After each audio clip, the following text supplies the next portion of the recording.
Hey, everybody, and welcome to another episode of Views on Vue. This week on our panel, we have Fritz. Hello, hello. Divya Sasidharan. Hello. I need to put your infos in there. Sorry, I did that wrong. You want me to just do it again? It's okay. I'll do it real quick. I am a member of the VueJS core team, and Divya, correct me if I'm wrong. If I'm remembering correctly, I think it's Vue contributor, DevRel at Netlify, and I feel like there was something else. I think that's good. All around nice person. Yay. There you go. So, let's go ahead and dive in here real quick. We have a special guest this week. I guess I didn't introduce myself. I'm Charles Max Wood from devchat.tv. We have a special guest, and that's Dobromir Hristov. Hi. I know I did that wrong. You want to say your name for us? So my name is Dobromir Hristov, or you can just call me Dobry, because it's shorter. I'm a front-end developer. I live in Bulgaria. I'm a full-time Vue developer at a Danish company called hypefactors. Hey folks, I just want to let you know quickly about Netlify. Netlify is a really cool system for hosting what are traditionally known as static sites. However, the real benefit that I've been finding is that I don't have to mess with a back end. I can just set things up. I build the website out. I've been using a system called 11DJS, and you just deploy it. And then anything that you have that you want to do, you can do on the front end. So if you want to pull in some kind of database with Firebase or something else, if you want to collect form data, Netlify provides all kinds of services that make it easy to do all that stuff. If you're trying to do serverless, they have a really, really neat serverless setup that will allow you to deploy your websites without having to deploy a backend, and it'll do some of the work for you. I just love it. So if you're looking for a way that you can actually deploy a website that only has front-end technology in it, gives you all the tools that you typically need for the back end without having to actually program the back end, then give them a try.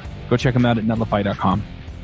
It seems like I wind up talking to a lot of people from Bulgaria these days. Is the tech scene out there just booming, or? Both. I think there's also like a bunch of people who work at Progress who are in Bulgaria. Exactly. Yeah, fair enough. Yeah. Progress is also a sponsor of this show. Just putting that out there. Yeah.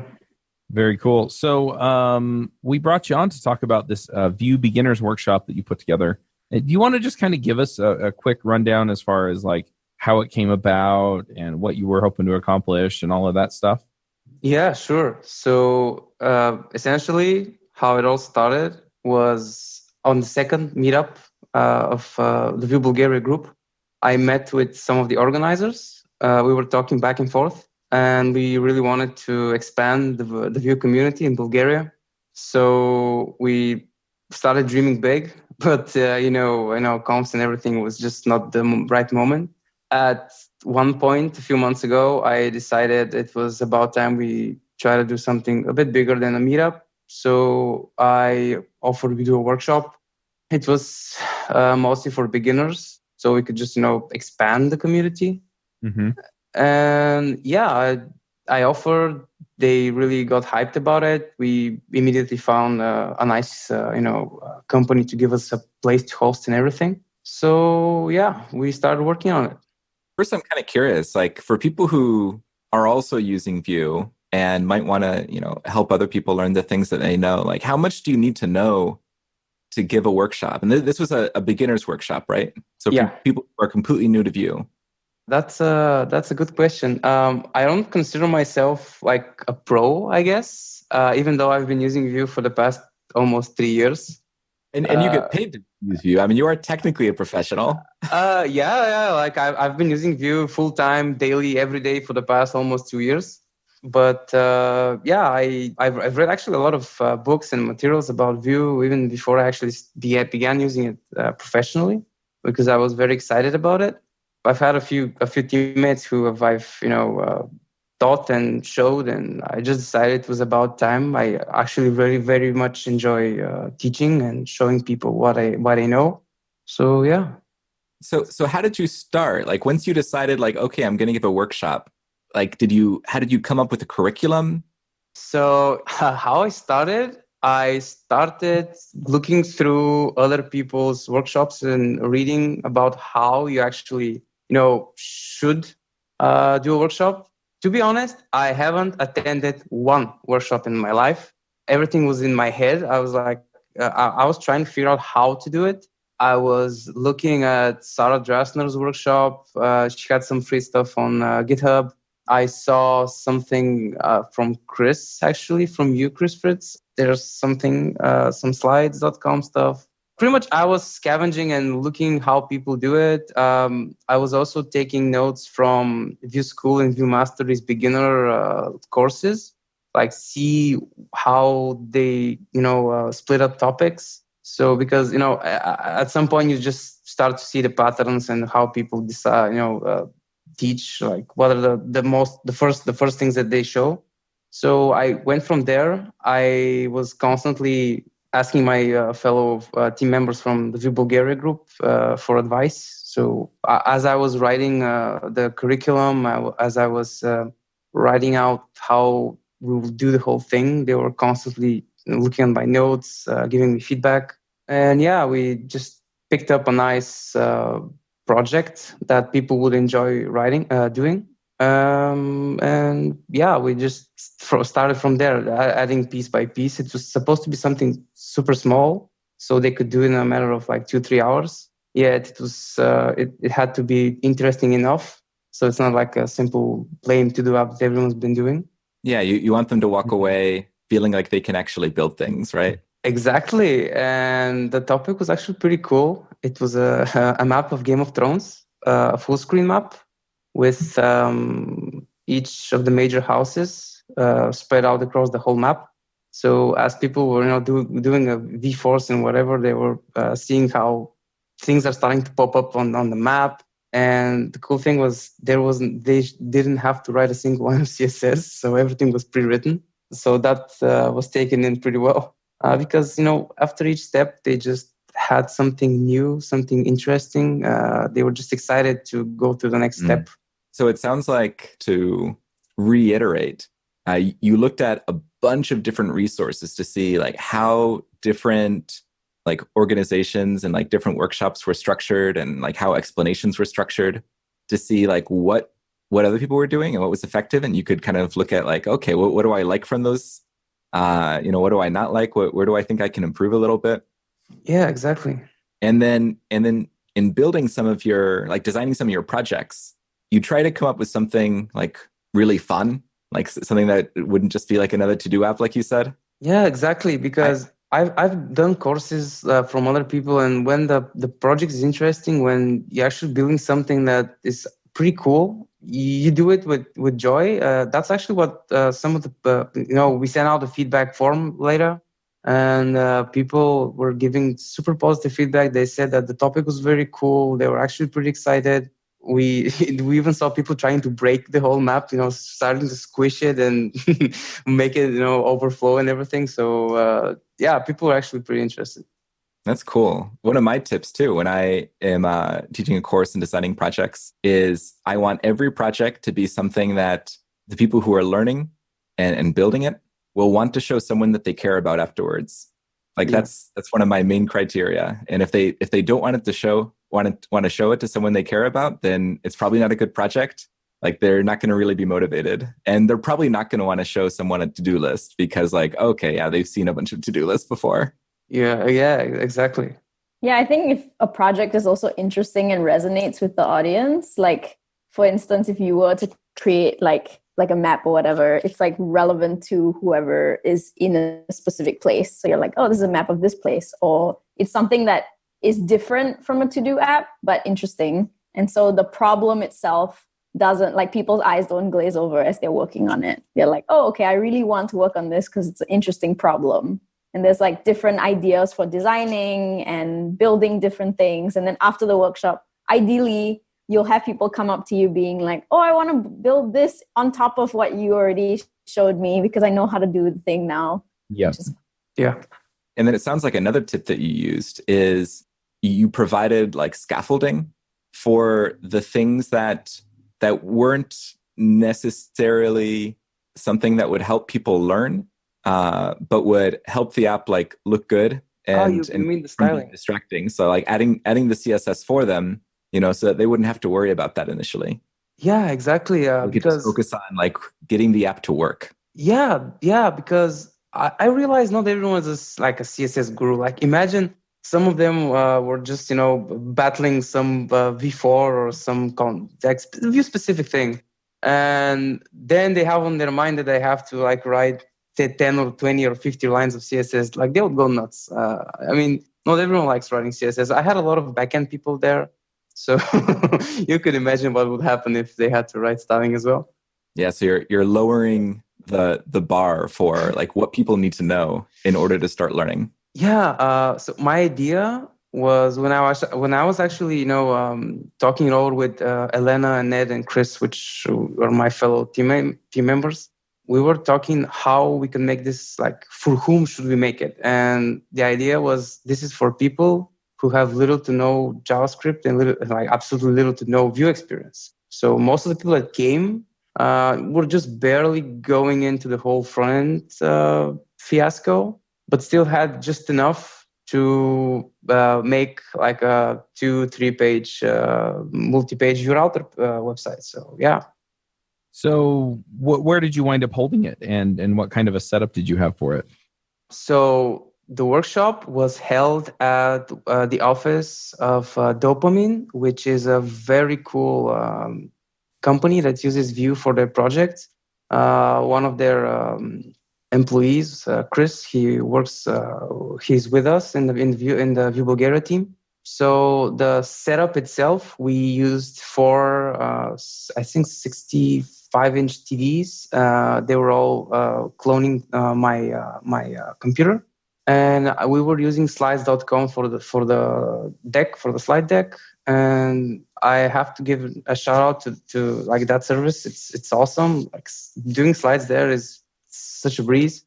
We use their live present mode, which allowed me to essentially just have my slides on my tablet. So I was just swiping and changing the slides on all 4 monitors at the same time.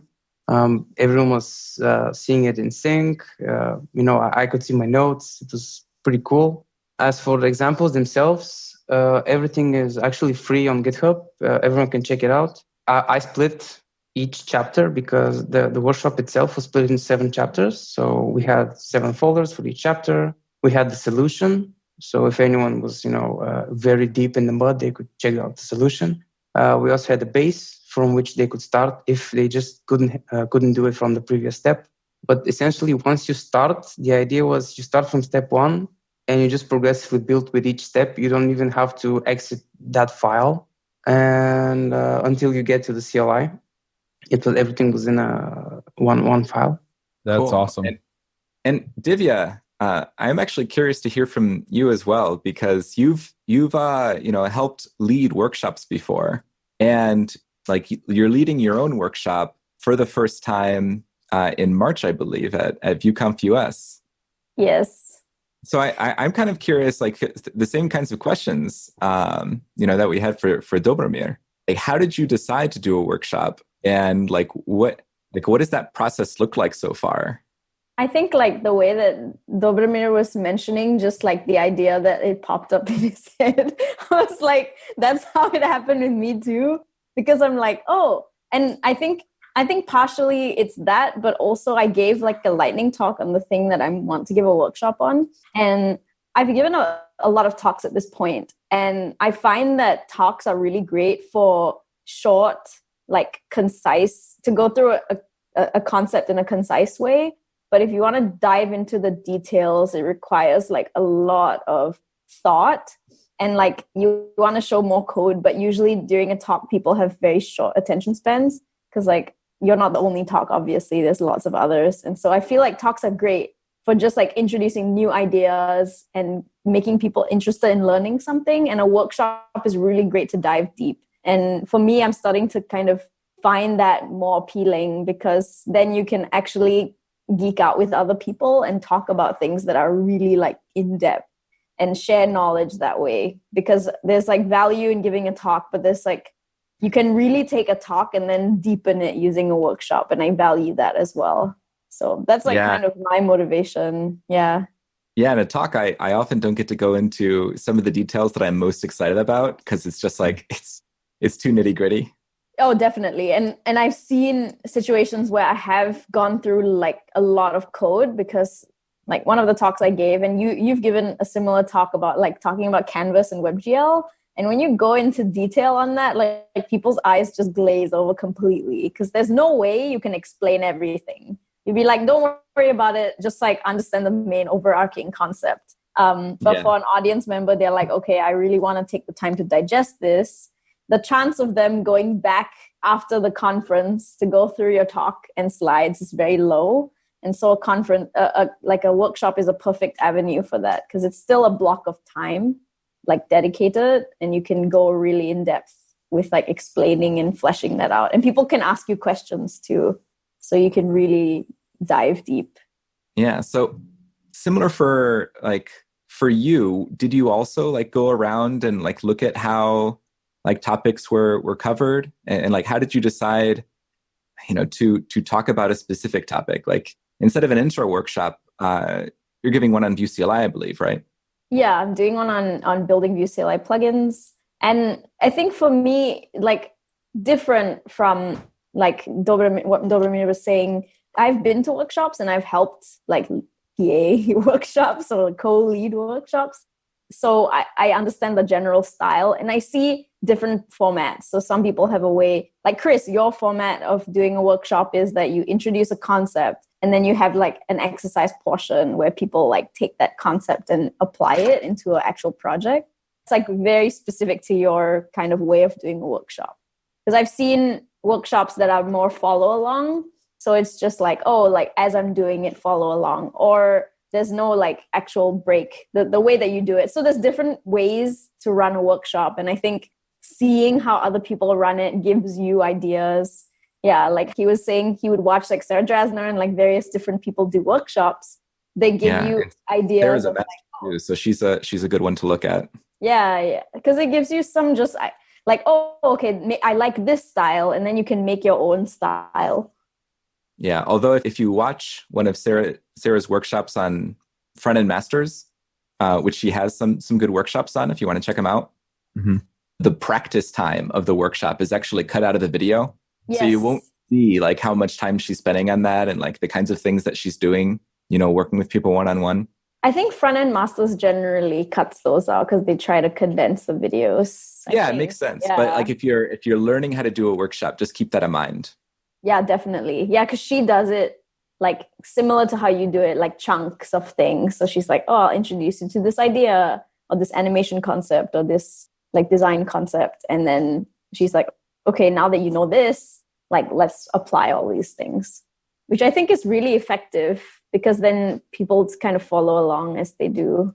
It's not an accident that there are some similarities between the way that Sarah and I do things. I mean, we both have an education background. Copy? Just kidding. No, I mean, no, we both have I was doing this before I even knew Sarah, this kind of format. She's been doing it before she knew me. But we both have an education background. And it's actually like most effective to help people learn when you can like show them something first, so that they can see like how something works, give them a chance to like modify an existing example, and then give them a chance to create something from scratch. And that kind of scaffolding makes it a lot easier for them to slowly pick it up. Personally, like I always like to give people like two sets of challenges, like one set of challenges with a project that they're provided that they can build off of, and another set of challenges that they can use on their own projects if they want. Because a lot of times, if people can't actually practice these things in the context of the projects that they're working on every day, like the real apps that they're working on, then like they'll get back to their apps, like after the conference is over or after the workshop is over, and find I actually don't know how to do this in my app. Right. Like, 'cause this is a little bit different. This gives them a chance to run into those issues while they're at the workshop and ask questions. I'm a little curious. How much scaffolding did you do for your workshop, Dobry? What do you mean? So you gave them the Game of Thrones project, right? How much of that was pre-built for them, or ready for them to pick up? Okay, so maybe I should go like through how it how I build it Essentially, I was following something between Chris and Sarah's like design. So essentially, I had a intro, a 15-minute just explaining, boring them to death with some text showing examples. And then I split the essentially examples, the challenges into two. The first part was where I was building it for them. So essentially writing a component, showing them how that component, which is part of the example itself, how to do it. Because I realized if I just, assume they will understand everything from the previous 15 minutes from the slides, they won't do anything. So while I was coding with them, I actually gave them a foundation for them to actually continue on the second part of the challenge, which was for them to build on their own. As for what was pre-built, nothing except the styling and the like a simple JSON structure with all the houses and all the members in it. So they could just loop it over and have names of people and the houses and logos of the houses. Everything else they had to build on their own. Of course, I was constantly between them, helping them out. And not only me, like my whole, like all of us, the four of us from the Vue Bulgaria team were just helping everyone all the time. So what was the ratio for like teachers to students? It was 42 people and 4 mentors. Okay, so about like 1 to 10? Yeah. Good thing is we didn't have to show to that many people. There were like maybe 5 people that needed more attention.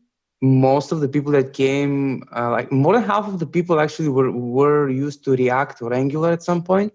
So they picked it up pretty fast. We have a few people who were, let's say, QAs or DevOps guys who didn't have that much of a JavaScript experience. So those were people who needed a bit more of a nudge. But yeah, I mean, I think at the end it turned out pretty great. We didn't have to show that much to people. And one of the major, helping factors of this was that for each chapter, we had a very detailed step-by-step guide on what you should do. So let's say you need to make a loop of elements, and then you have a few bullet points explaining like you should use the V4 syntax that we use from whatever, that sort of stuff. A bit more detail. And I actually saw people had split screening between the markdown file with the bullets and their code. So they were constantly checking and looking, and that very much helped them because I had to rewrite those maybe 3 or 4 times. Because at the beginning, it was just a simple, 5 or 6 bullets, what they need to do in the slide. And I was like, yeah, that's not enough. I need to add more. So I expanded them into multiple slides. But then I figured out like they can't change the slides. I'm the one that's changing the slides. I will be slowing down everyone now because like someone wants to go. I saw actually a lot of people that were just, when they saw what they need to do, they were just plowing through it until they reached the end, whereas some people were following me step by step without going further. At the end, we decided to go with detailed descriptions in Markdown files inside the exercise repo. And that was actually a very good decision. So it sounds like something that worked really well is that you structured the workshop in a way where people can kind of go at their own pace. Yeah, essentially, once you get to a chapter and you get to the exercises part, they had 2 options. They could either go with me on the first part where they, look at me how I write the components. Most of them did. They were watching me do it. After that, most of them were just going on their own. Whereas the people who are more beginner, they were, kind of waiting on me to give them instructions. They were trying to not rush it so they don't do mistakes. That's cool. So what was the breakdown between people who were brand new to Vue versus experienced? So I think more than 50 or 60% of the people had absolutely no Vue experience whatsoever. We had 20% of people who had used it for like almost a year. It was very cool because while people were doing examples, I was just going through them. And I saw people implementing methods earlier and computed properties. And I was like, wow, you shouldn't be doing this now. And they're like, but adding them in the template looks wrong. I was like, that's a very good observation. I like it. Someone had, read the docs beforehand because I even sent them out an email telling them, these are the docs. Here's a cheat sheet from Vue Mastery. You should download it. I just wanted to give them like head start, and most of them actually followed along a week before the workshop. So they had some, they didn't come empty-handed, which was actually pretty cool. That's cool. What things will you do different next time? And it sounds like one of the things that you might do different that we've heard so far is that some of the topics, like you went over a little bit too quickly or in not enough detail. There were some cases where you expanded like 1 slide to 3 slides and things like that to break it down a little bit more. Yeah, so things I would do better. First of all, I would fix my mic because the one we had was constantly breaking down and people couldn't hear me in the back. Oh, man. Yeah, like that was... it was just technical details that people were just getting a bit angry at the back. I've had a lot of workshops where the mic just doesn't work very well. Yeah, I guess that's a common pain point. We will address it for later, for sure. One of the biggest things I regret is there are 2 things. First thing is because I was trying to show them like how to progressively add Vue without the whole CLI. That meant that I would introduce the Vue.Vue files and Vue components later, almost at the end where I showed them the CLI.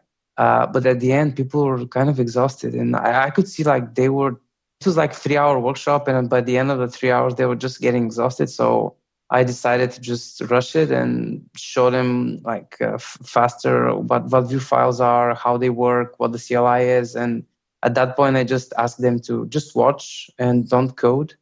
The amazing thing is, even though they were tired, I was in such a hurry to show them everything. I was using a code sandbox and everything so they could see it live, that I started making mistakes, and everyone started pointing out my mistakes. They were like, that's not how you define this, and you should have moved this down there. And I was like, wow, this is super amazing. Like, all of you people are actually paying attention to my code. I was super happy. And the second thing that I will definitely do better is directly connect to the first one, which is not giving people enough rest. That was 3-hour workshop. And I gave them 1 15-minute break in the middle, and that was it. Then wow. I kept going. Like, I goofed up, and people were super shy. Like, you're in the middle of 40 people, and like the guy in front of you who you don't know who is, he's just just the guy that's giving you the speech, asks you if you want a break. Of course, not gonna say you want a break. Like, everyone will think you're lazy or something. So people were shy. They just didn't. Yeah, like I asked who wants a break, and everyone was just looking. I could hear crickets. So I was like, yeah. Then we continue. And at that point, I could feel my team members trying to kill me with their eyes. I was getting the weird looks and the signs, just stop it, stop it, stop it. I was like, nah, it's fine. People are fine. But yeah, definitely have a few more breaks so people could, take a breather. Other thing, increasing my browser console, because while I'm debugging, people want to see what I'm debugging. Yeah, I'd say for non-interactive content, like, it's really difficult to get people to pay attention for even 20 minutes and keep their attention, even if you're a really engaging speaker. Yeah, what we actually saw, I couldn't see it because I was in the front and I was explaining. My team members were in the back, looking at what people do. We didn't see a single one opening Facebook or anything else except the examples and the slides and their code. Like, every single one of them was really head deep into their IDEs and trying to figure out their examples, it meant people were very interested in seeing what they have to do and what they will achieve. So that was pretty cool. But yeah, as you said, keeping attention after after those so much time, it's like at the end it was just it was inevitable. Yeah, and for stuff like a break, like I agree that it'd be good to just build in more breaks. But another tip too is that, like, you know, like you said, if you ask people, like, do you need a break? No one wants to raise their hand. No one wants to, it's like, I need a break. And no one else needs a break. Yeah, exactly. But if you reverse the question to say, like, you know, raise your hand if you don't need a break or if you don't want a break. Oh, why didn't I think of that? And the same also works if you're trying to, like, check understanding, you know, so if you've given an explanation, you're not sure it's exactly clear. It can be a great idea to ask, like, raise your hand if you feel like you completely understand this. Yeah, because no one will... Rather than, like, if you know, what people mostly ask is, like, does anybody not get this? Yeah, like, Right. I did this a few times. Yeah, and if you do that, no one wants to raise their hand because no one wants to be the only one who doesn't get it. Yeah, while they were doing the coding examples, I asked a few times, like, who needs help, and I saw, because like, we're developers, we try to figure out on our own. I saw people were very hard trying to figure out on their own until, you know, things are really, you know, clogged.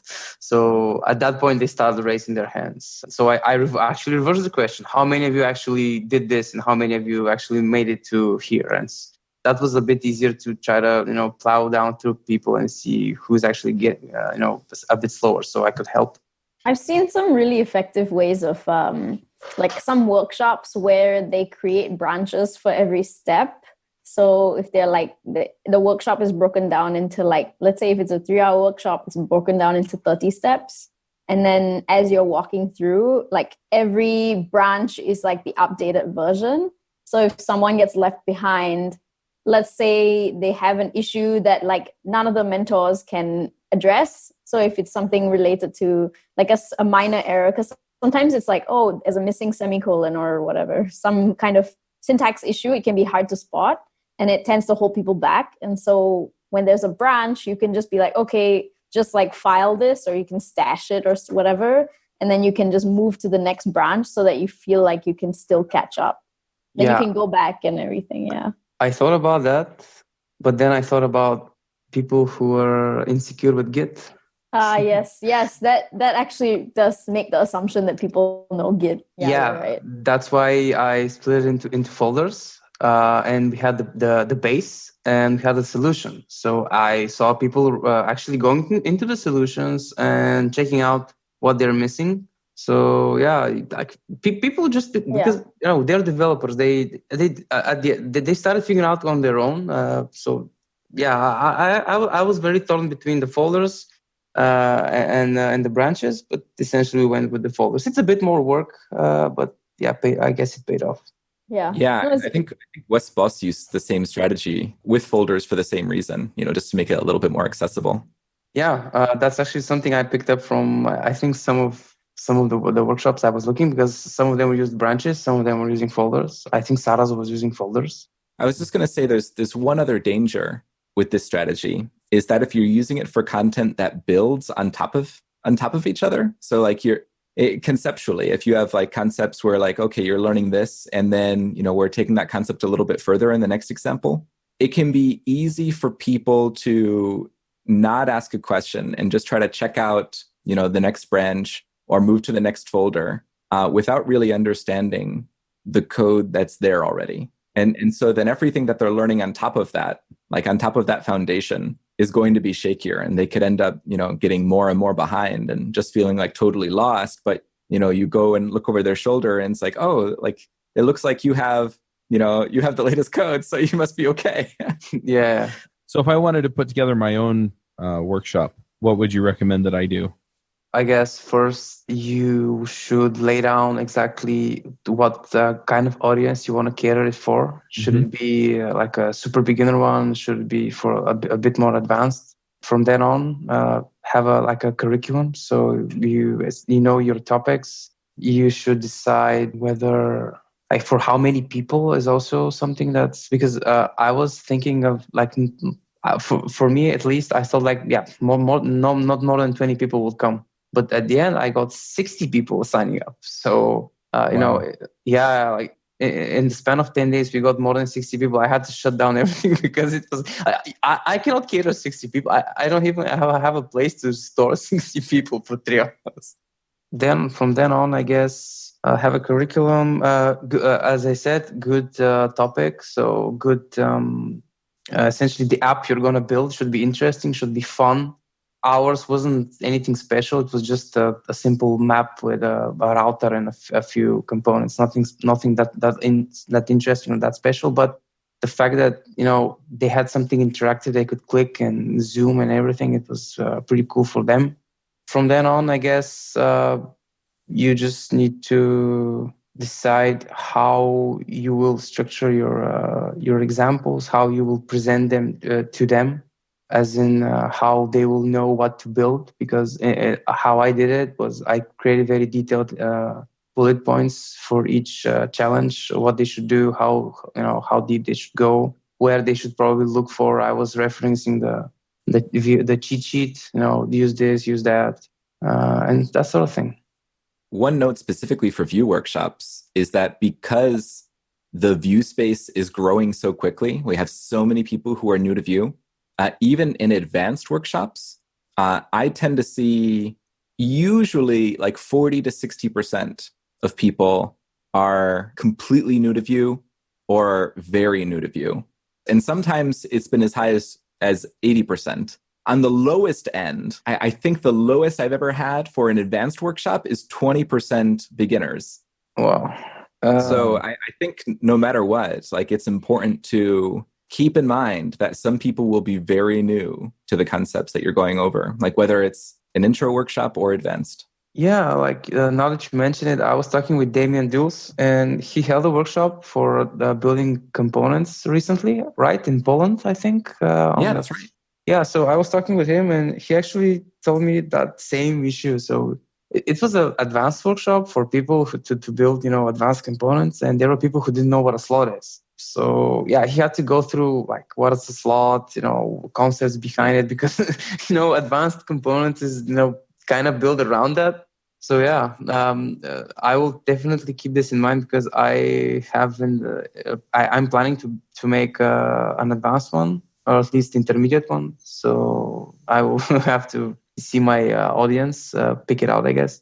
And I will also say that no matter what in your workshop, it will not go perfectly. Like even when I've given the same workshop dozens of times, I always find ways to improve it after every time that I give it. Yeah. And so that'll never stop. It'll never go 100% perfectly. People can still be really happy with it, but I think it's a good practice to like go in knowing that you're going to find things to improve, and that knowing that that's okay. And then actually making the time to improve it right after you give it, because that's when everything will be freshest in your mind. Yeah, definitely. Divya, are there things that, you would also do differently, or tips that you would give to people who, are planning to do a workshop? I feel like I'm similar in the sense that I'm quite the perfectionist. And so I always will find flaws in things that I've done. Like I'll do it differently. And I totally see myself doing the same thing with breaks to ask people if they need breaks. I've actually led, not workshops. I've taught classes, like university level classes before.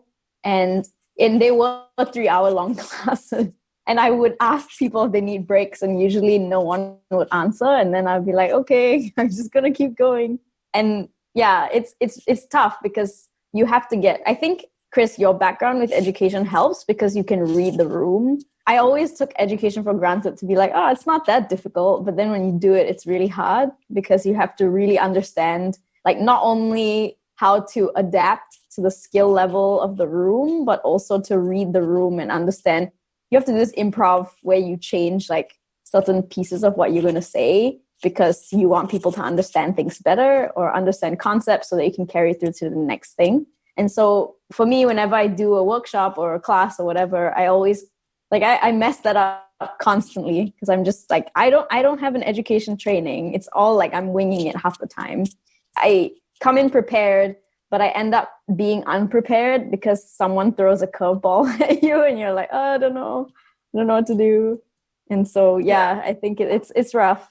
Well, it's funny because you bring up the break thing too. And I'm the kind of personality where if somebody goes, does anyone need to take a break? I'm already out the door, right? Anyone need a break? And I'm just like, giving them a thumbs up as I walk out. So it's interesting to me that there are different personalities too. And that you have to cater to each of those. And if you don't really think about it, yeah, you're going to run into issues where it's like, oh yeah, I guess that's a thing. Yeah, Divya was helping me lead a workshop one time where, speaking of curveballs, one of the attendees raises his hand and then says, that's actually a bad practice, what I just demonstrated. And my response was just, is that a question? And then tried to guide that person in formulating what they were saying as a question. Because, what they meant with that's a bad practice, that can throw a lot of people off. What they meant is I've learned or I've experienced that, this is something we shouldn't do, for these kinds of reasons. So, making them explain their concerns and, dealing with those specifically.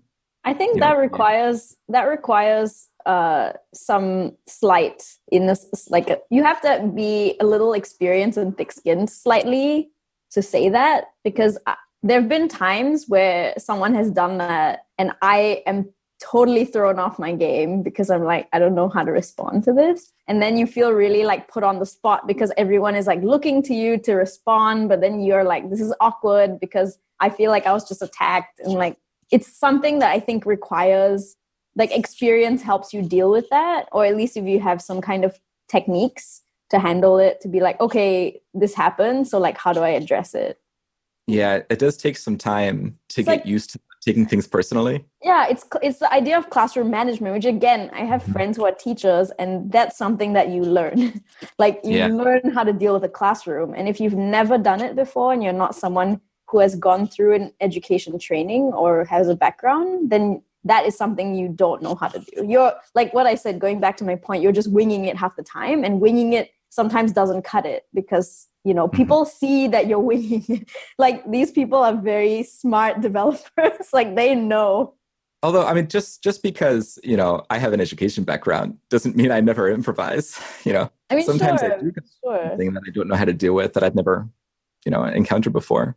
But yeah, having experience teaching middle schoolers and high schoolers certainly does help a lot. And one takeaway that is easier for me to say than for you to learn. If someone had told me this, at the beginning of my teaching career, and probably people did, and I still had to learn it the hard way, is that no matter what, it's not about you. When people come in and, someone is clearly emotional and they're frustrated or angry, it's not about you. And especially when people are learning something new, that can inherently be an emotional experience. People, could be used to being able to, do something in their job really well. And then they're in this new context where they don't know as much and they feel stupid. And when they feel stupid, they can feel really defensive and angry. Yeah. And just remembering that it's not about you. Everyone comes in with their own baggage helps me at least, not take things personally when people are emotional.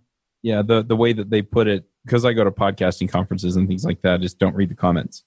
And it's kind of the same thing, right? Yes. I mean, you do want to interact with people, but, don't take the bad feedback personally. And if you can't, then don't read the comments. Well, I mean, no, but, people are still going to, interact with you in ways that, right, may be angry. And I think it's important to listen to that, but look for the problem underneath that. And first of all, before I even dive into a problem, just validating someone's emotions can help relax them so much. If someone's trying to, do something in the terminal and they're not that experienced with the terminal and NPM, and they tried installing something with NPM and they're getting a weird error that doesn't even clearly explain what's going wrong, which happens, right? Just validating that this stuff can be frustrating. And sometimes these errors aren't very clear. So what you're saying is, in order to run an effective workshop, not only do you have to have an education degree, you also have to have a psych degree. Well, actually, a lot of what I do in workshops and in some of my courses is actually modeled after some group therapy practices. Yeah, I never consider that, but it's a very valid point, because ultimately you're dealing with like, even though you're dealing with very technical content and you're trying to teach technical skills, you're dealing with all those like emotions and vulnerabilities that might come up, and having to deal with them takes skill. So and practice. Yeah. And I think, Chuck, it's like, you're right in a sense that it is similar to never read the comments, except in a workshop you have to read it. Yeah, you have no choice, it's in right? your face. Yeah, but Yes. the idea is the same, right? It's don't let it ruin your day is essentially. Oh yeah. Just like let it slide. Yeah. Good thing I didn't have any like bad feedback. I would be torn out. Yeah. Well, anything else we should dive on before we do picks? I guess I'll leave one last thing, especially when you're doing mics where you don't control the venue, or you're doing workshops where you don't control the venue. Dobry talked earlier about how like the mic wasn't working as well as he wanted it to. And that's such a common experience that I'm pasting in a Google link into the show notes. That's just like how to project your voice from your diaphragm. And this is something where like I have a bit of a theater background as well. And and that really helps me, knowing how to project your voice from your diaphragm, so it doesn't hurt your voice to speak loudly, and it doesn't sound like you're yelling, which can stress people out, can help you project your voice onto the whole room, even when there's not a mic, and even in a relatively large room. Awesome. This episode is sponsored by Sentry.io. Recently, I came across a great tool for tracking and monitoring problems in my apps. Then I asked them if they wanted to sponsor the show and allow me to share my experience with you. Sentry provides a terrific interface for keeping track of what's going on with my app. It also tracks releases so I can tell if what I deployed makes things better or worse. They give you full stack traces and as much information as possible about the situation when the error occurred to help you track down the errors. Plus, one thing I love, you can customize the context provided by Sentry. So, if you're looking for specific information about the request, you can provide it. It automatically scrubs passwords and secure information, and you can customize the scrubbing as well. Finally, it has a user feedback system built in that you can use to get information from your users. Oh, and I also love that they support open source to the point where they actually open source Sentry if you want to self-host it. Use the code devchat at Sentry.io to get 2 months free on Sentry's small plan. That's code devchat at Sentry.io. All right, well, let's go ahead and do some picks. Divya, do you have some picks for us? Yes, I do. So my first pick is a book that I've been reading called Summerland by Hanu Rayanimi, and it's a science fiction book. I recently picked it up. So I'm not going to give spoilers, but the general gist of it, which is on Goodreads, so there's no spoilers, is that the idea of like the afterlife has been discovered. And so people take it, it's like during 1938. And so it's like in the time of the British Empire, and they try to take advantage, and the Soviets try to take advantage of death as a way of like, as a form of defeating the other party, which I think is really interesting because now there's no concept of like dying as a bad thing. And that's a really cool book. I just started reading it and it's been quite nice. The other book that I recommend is one that Sarah Drasner recommended called Making and Breaking the Grid. So she did a workshop, which we picked earlier, like a couple of shows ago, called Design for Developers, which is now available on Frontend Masters. And it was just a crash course on how to think about design from a developer's perspective. And she mentioned this book called Making and Breaking the Grid, which talks about layouts and just thinking about layouts differently, because a lot of websites are built fairly similarly, to the bootstrap type look and feel. And so that book kind of challenges your concept of layouts and gives you ideas on how to lay things out. And then, of course, this book goes well with her workshop, because in her workshop, she talks about different CSS tricks that you can use in order to like utilize CSS to create those different layouts. Then the last thing is a talk by Sarah Swedan, which she gave at Smashing Conf in New York, and her talks are wonderful. And this one is about specifically accessibility and accessible design. And she talks about just different concepts to think about accessibility, and like goes into certain like future CSS attributes that you can use for that as well. So yeah. Awesome. Chris, what are your picks? Okay, first, I'm dropping some links into the show notes by the time you're listening to this, it's probably the new year, and you may have some resolutions. And one of those resolutions is maybe to support the projects that you like, that you use all the time and that you really care about and that make your life better. And so I'm dropping some links to donate to Vue's Open Collective and also to donate to Vue Vixens, which helps, improve the quality of the community, provide, free resources to the community, and also run, workshops for women and subsidized diversity tickets for conferences, which are all really awesome things. So I'm dropping in those show notes. And I also want to mention that at VueConf US, not only is Divya giving a workshop, but Damien's workshop that we talked about that he recently gave in Poland, he'll be giving that workshop as well. So this is in Tampa, Florida, near the end of March, I think, or near the middle of March. March 25th is when the workshops are happening. I'm going to drop a link into those workshops into the show notes as well. And finally, I also want to mention, this is a little bit of a self-plug. In February, starting mid-February and into March probably, I will be doing a workshop tour around Europe, through a bunch of different cities. If you live in a country in Europe, it is statistically likely that at some point I will be in one of the major cities in that country, if not multiple. And I don't have a link for that yet, but I will, get together some kind of link. I'm still working out some details with, where I'm going to be, when I'm going to be where and stuff like that. So you can, DM me on Twitter at Fritz if you want to find out more about that. If you can't find a link to more information. And that's about it. Very cool. I'll jump in here with a couple of picks. So the first pick I have is a fart bomb. And yes, you heard me right. So there's this video on YouTube where this guy, I think he said he was a NASA engineer or that he had worked on something that wound up on the Mars rover. Anyway, he had packages that kept getting stolen off his porch. And so he rigged up this machine. Of course, it was total overkill, but it was pretty funny. And he had like 4 cell phones in it that would all turn on and record if the package got moved. And he put this, it had like a cup that would spin and spread glitter everywhere when they opened it up. And then it had fart spray in it, and it had this wheel that would turn and spray the fart spray every 30 seconds. And I guess it smells horrible, but you can't tell on a video. Anyway, it was freaking hilarious. So I watched it. I was just cracking up. I was crying. It was so funny. So anyway, I keep hearing about, some of my neighbors have actually had packages get stolen off their porches. And I was like, oh, some of these people got what was coming to them. But and it recorded them and everything. So anyway, it's pretty funny. I'll put a link to that YouTube video in the show notes.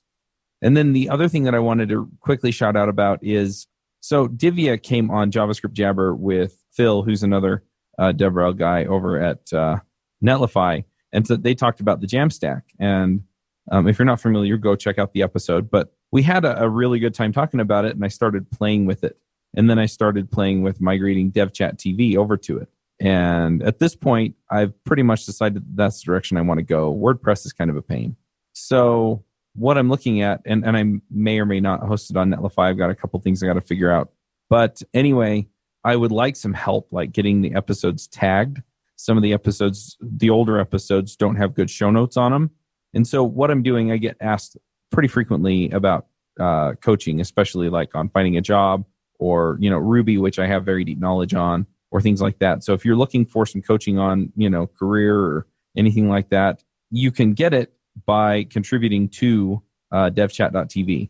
And so I'm going to put a link to the repo in the show notes, but it's on my GitHub. My GitHub is cmaxw, same as my Twitter. You can find the devchat 11D project on there. And then if you send me a pull request with either 5 episodes that you've listened to and tagged, or 3 episodes that you've listened to and written show notes for, then I will send you a link so we can set up some coaching, and I will do an hour of coaching with you for any of that. Now, if a bunch of you want to get together and you want to pull something together so you're getting like 10 hours or 12 hours together, then I may be willing to work something out so I like fly out to where you are or something. So anyway, leave an issue, open an issue on the repo, if that's what you're looking for, and kind of claim the episodes that you're going to do. And that way, if we have any collisions, I can say, hey, look, they claimed it first or something. And that way I don't have to worry about, people doubling up on the same episode. But yeah, anyway, I'm going to just throw that out there, and definitely go check out the episode as well. Dobry, what are your picks? Yeah. So I have 2 books. One of them actually just went for print. It's Ed Yeboah's Testing Vue Applications. For those who haven't, done testing with Vue, I would say that's a very good book. I bought it at least, I think, the second day after he mentioned it on Twitter, which was a while ago. It was still in development. The other one, which is actually also very good, is from Alex Morales. It's Testing Vue.js Components with Jest. Both of them are really good. As for the others, because I use a Windows machine, I tend to have to find things that are not, typical as tools, because most of the developers use, Macs. So I pretty much found out a clipboard manager called Ditto, Ditto. It's free. It's pretty good. It's Windows only, but I've been using it for the past year and a half, and I love it.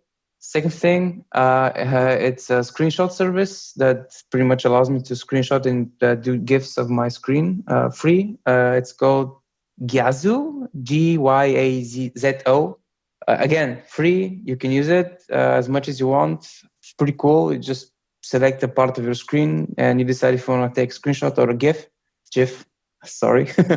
And yeah, just uploads it for you. Final picks. It's GIF, but okay. I know. I call it GIF as well. So while I was doing the workshop slides, I actually managed to make a pretty slick template for the slides on slides.com. So a few days ago, I actually released like a very simple, clonable, extendable version of it on slides.com. I'll post a link. It also got featured in the Vue newsletter yesterday, so people can use it freely. If some of them actually want to reach out to me and show me what they built, that would be super awesome.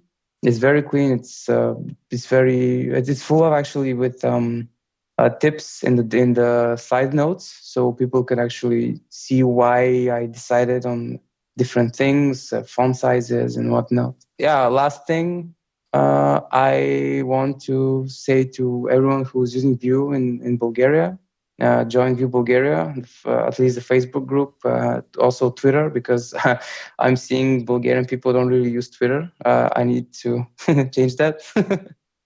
Just join Vue Bulgaria on Facebook. We're going to organize more stuff. We're going to do more events, more meetups. We're actually planning on some pretty cool stuff now. The next meetup will have a lot of people talking about a lot of cool stuff. Also, I'm planning to invite some foreign people, some foreign experts. I'm looking at some people who are going to do tours around Europe. And yeah, that's it, I guess. Awesome. And if people want to find you online, where do they go? Yeah, so they can find me on Twitter. I am D_M_Hristov. I also write on Medium. It's Dobromir _Hristov. Pretty much, if they Google Dobromir Hristov, it's me. So, yeah. Nice. All right. Well, thank you for coming. Thank you for having me. All right. Well, we'll wrap this one up, and we will be back next week. Enjoy the Vue, everybody. Always forget that. Bandwidth for this segment is provided by CacheFly, the world's fastest CDN. Deliver your content fast with CacheFly. Visit CacheFly.com to learn more.